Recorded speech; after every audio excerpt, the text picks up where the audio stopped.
Oh, my bubble's finished.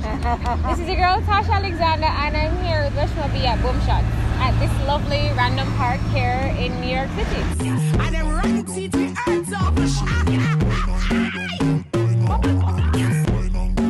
I want to kick off by just saying I really enjoyed the track. I wasn't sure what to expect. I love the whole rollers and you know, really I love the visual.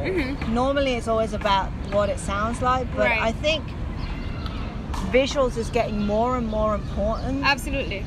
Especially with the women, you know? Well, it was very important to us to put out visuals that would lend whatever the music was saying to like the representation. So we wanted it to make sense. It wasn't about necessarily being sexy. It was about being authentic and being fun and being natural. So everyone's like, what's the idea of the rollers? The rollers don't really have nothing to do with the song in itself, but the rollers represent you in your very natural setting. And I'm still hot in my natural setting. And that's what we tried to get across in the song. Like, you don't necessarily have to look a certain way. However you look, whatever you feel like being, be that, but just be hot with it. So I love how you're like, it wasn't necessarily about being sexy. Yeah, right.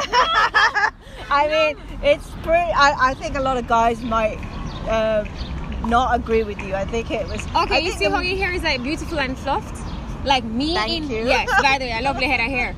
For me, when I think of getting dolled up and sexy, my hair is down. It's on my shoulders. Okay. You know, it's done. My makeup is done to a T. I have on like popping lips. You know, with the video, yes, I can. All of us can be that. But I want to embody like the Caribbean woman. Right. She's in the backyard washing her clothes. And that's sexy. Yeah, and that is still sexy. That can still be sexy. I like that. That's what we're trying to capture. Besides just being sexy, like there had to be some culture behind it. So it really comes from within too, like absolutely, yeah.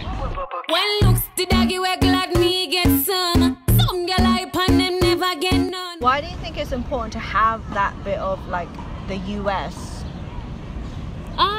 Not that I think it is so important, but it's just really me. I think it's important to be yourself. I think it's important to be authentic, and you know, sometimes depending on where you are, if you're in America, sometimes they want to dumb down the Jamaican side, and if you're in Jamaica, they want to dumb down the American side. And for me, it's just like I am doing both because I can, and they both contributed to my sound, so I can't leave out one or the other. You know? Well, there was a time where people like looked at foreign reggae or foreign dancehall as not authentic, but there's, to be honest, there's a huge audience just that can relate to you, you know. Absolutely. Like there are so many Jamaicans that are born in New York or born in Miami, born in the US, but they still want to do Jamaican music or listen to Jamaican music. Exactly. Not even just Jamaicans, the Caribbean diaspora on a whole. I think there's more Caribbean people here in New York than there are in the islands. Like, and when the truth is, when they're not in the islands, they're more tuned in to what's going on in the islands. They want to know what's going on. You get what I'm saying? So I feel as if what I'm doing is totally relatable to people up here, because there's so many people like myself, not just Jamaica, as I said, a lot of the islands. You get what I'm saying? So that's not necessarily my target market, but I tell people, those people, I rep for them too. Good girl, Tasha, you fluffy diva, Miss Kitty, this sit up. Okay, so I don't know if I'm going to do this right, but this is, I always think of this when I think of her. La la la la. You know, that's a very bad interpretation. You know what? That is actually Miss Kitty on the track that does that beautiful la la la la. And by the way, I just want to big her up because she came on my track and she just seasoned it up and make it super nice, like on one take. By the way, really? I need for people to know that she literally put on the headphones, went behind the mic, and everything you hear was like a freestyle. It's almost like she did a whole song by herself, because she's just that brilliant. So big up to Miss Kitty for that. Big up, yeah. Well, she's got that natural talent. Oh, absolutely. You know, it's crazy because I don't know her as a musician or a DJ. I'm not saying she can't, but that's cool to see that side of her. She was so flattered that we asked her to do this.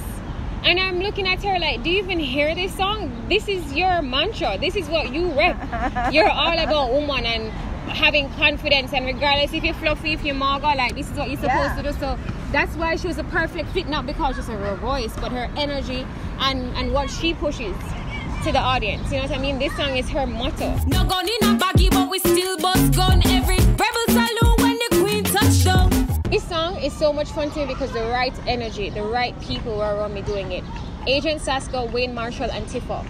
They were a part of the creative process and delivering it the right way. Okay, so yes, you had a team of people? Yeah.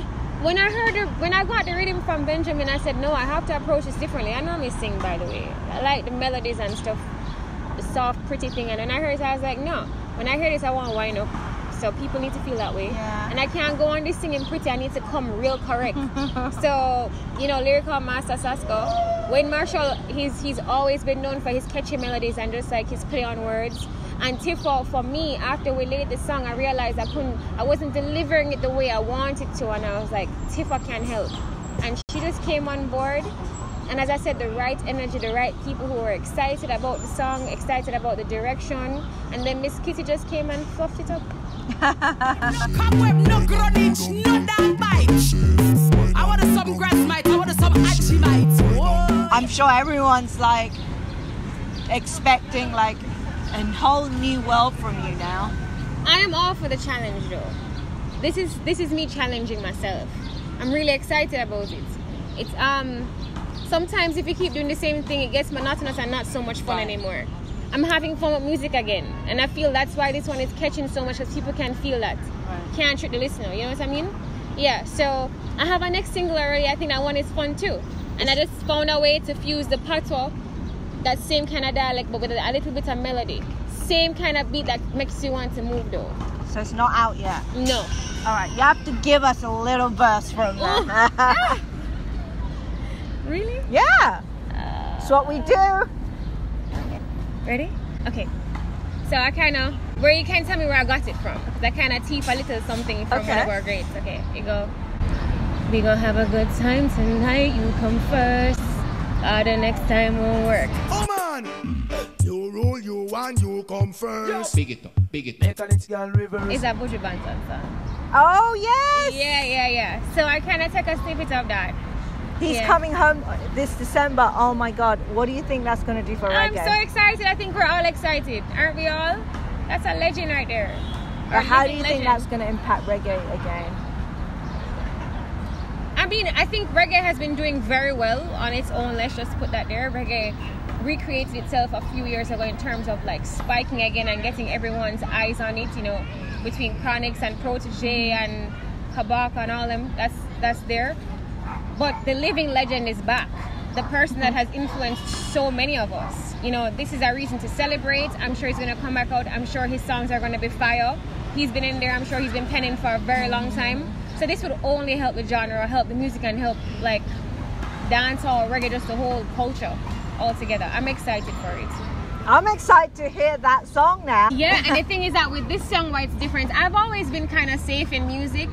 And what I like about Bubble is this is even one of my first songs where my personal songs. So I did Twerk It with Busta Rhymes, and it's his song and I'm cursing. Yo! You don't know!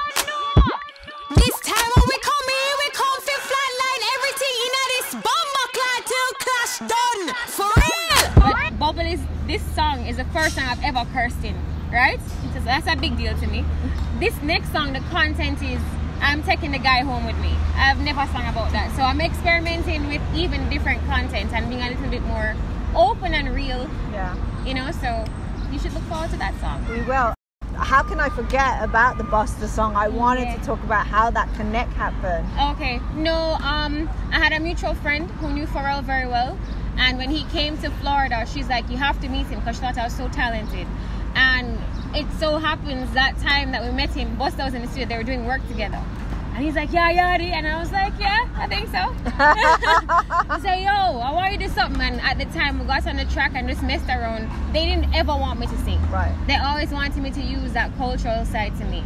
Twerk It happens to be the third song we did together. That was released as a single. Wow. Yeah, so anytime you had those little ideas where a Jamaican was involved, you would always call me. No way. Yeah. Big up to Buster, he always looked out for me that way. I just told him a couple days ago to us, like, you're going to get on bubble, right? Mm-hmm. Yeah. Oh, that would be fire!